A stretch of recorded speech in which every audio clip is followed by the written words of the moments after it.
Hi everyone, it's Nicolette from the End of Life Care.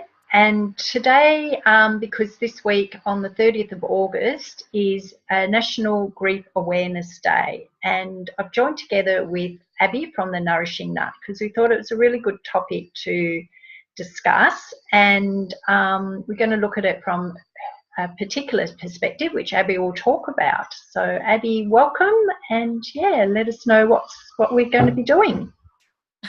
Thank you so much for having me. I've enjoyed connecting with you to talk about grief. And for me at the Nourishing Nut, I'm always talking with women about how they can best have a good relationship with food. And grief is one of the things that can seriously upset how people are eating, and they can be quite unhappy with how they use food during the grief process. So we wanted to talk a little bit about what grief actually is, and then why we emotionally eat when we're grieving, and then maybe we wanted to do it in a 3-part series, and in the third part we'd also be looking at what we can do to move forward in grief and have a better relationship with food at that time.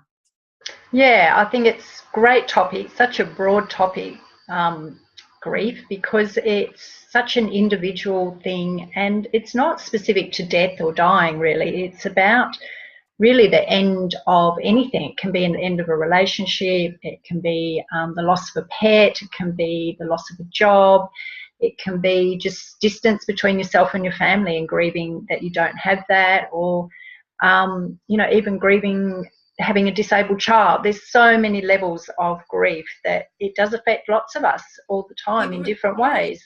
So it does, it really does. I mean, I think literally there's nobody that escapes it, and I think people underestimate the effect that it has on them and how it's affecting their behavior because we don't think it's actually grief.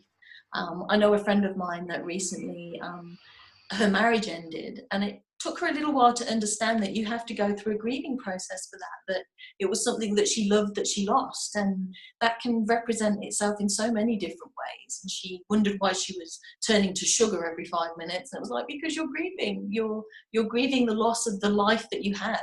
And now you've had this big shift, this big change, and it might be something that you've chosen, but you can still grieve for the loss of what was. I think it's grieving the loss of something past that's gone. And Yeah. just as you mentioned there, I live away from my family, and I know I grieve kind of moments lost that I can never get back, moments of family sharing that I'm not part of and can't be there for. It's also, I think, similar to a feeling of grief, maybe a little bit different, like a loss, but still it hurts. And yeah, you have to be able to work through those feelings. Yeah, and I think a lot of people probably just put it down to depression or something else when really grief, that is part of grief, is the sadness. And I think we're in such a happy culture that we don't acknowledge that it's okay to feel sad, it's okay to feel down.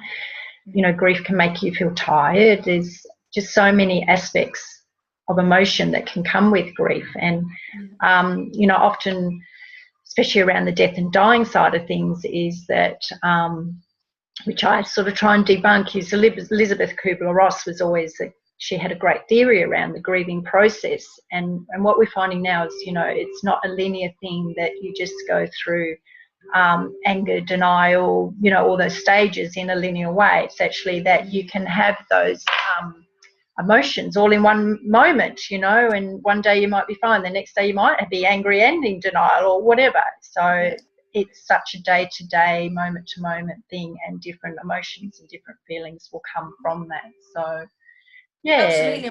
And what you said there about that we're in such a happy society, it's almost like we feel like we're not allowed to be sad. And, Yeah. and in with that, we've almost forgotten how to be sad. We're so busy Yeah. trying not to be sad that I think a lot of people have forgotten how to even deal with those emotions. We're so used to being able to numb the feelings that we don't like, which is how, Yeah. food is often used as, and a myriad of other things, alcohol, Yeah. whatever Drugs, your choice everything. of Yeah. numbing is, yeah, Yeah. shopping, Shopping. Yes. whatever, that we don't even know how to be sad anymore. We don't know how to Mm. sit in that emotion and be okay with it. We just are frantically trying to get out of it. And I'm sure you'd agree that to go through grief, you have to actually be in it for a little while. You have to process the emotions and not push them away. And we might not want to hear that, but that is certainly what needs to happen for us to move through that process. And really, it doesn't go away. You know, even if you push it down, you can keep pushing it down, but at some point in your life, even if it's 20 years down the track, it's going to come to the surface and you're still going to have to deal with it. So really, if we can embrace it at the time and do with it. Sorry, what did you do? You can only eat so many chocolate cakes before it comes back up. Yeah. So I think the more we can give ourselves permission to be in that sadness and crying, you know, even crying, it's okay to cry, and the tears are good. If you're crying, you're in a good, that's working, it's healing ourselves. So the more we can be in that, the better, I think. So yeah. But obviously, you know, I've made a bit of a joke there, but I'm not belittling the fact that grief can feel debilitating to the point where you feel you can't move forward. And I do understand that people, you know, feel that the pain is too much to bear, and if they let it in, that it will completely overwhelm them. So you know, we fully appreciate that it is a very difficult, you know, thing to go through. And there definitely are those raw moments where you do want a distraction from it, you do want a break from it, especially in the initial time, you know, initial days when it is so intense.